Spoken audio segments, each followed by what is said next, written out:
இன்றைக்கி நம்ம வீட்டிலேயே நிறைய தோட்டத்துலலாம் நிறைய துளசி இருக்கும் இல்லையா, துளசி வச்சு இன்றைக்கி துளசி நந்தியா விட்டேன். அதனால் பழமல்லி எல்லாம் வீட்டு பூ தான் பாருங்க, ரொம்ப சுலபம். பெரிய மாலை கட்டுறதும் சரி, அந்த துளசியோட தண்டுலேயே ஊசியால் குத்தி வச்சுடலாம். புது மாதிரியாக நம்ம நந்தியா வட்டையும் அதுவுமா சேர்த்து ஒரு பெரிய மாலை. அதுக்கப்புறமா அது இன்னொன்று, துளசி அவனுக்கு பிரியன், துளசி ரொம்ப பிடிக்கும். சனிக்கிழமை ஏகாதசி வேறு. நீங்கள் அதனால் கொண்டைக்கும் அதே மாதிரி கழுத்துக்கும் முந்தி சொல்லி விட்டுருக்கேன் இல்லையா, அதேமாதிரி சுருக்கு முடிச்சு போட்டு அப்படியே பண்ண வேண்டியதான் வரிசையாக. அதை கத்திரிக்கோளால் கட் பண்ணிட்டா நீட்டாகிடும்.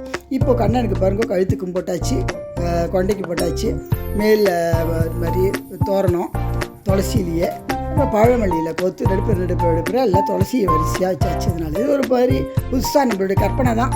விதவிதமாக அவனுக்கு அலங்கார பிரியனுக்கு அது மாதிரி விதவிதமாக பண்ணுறது ரொம்ப பிடிக்கும்.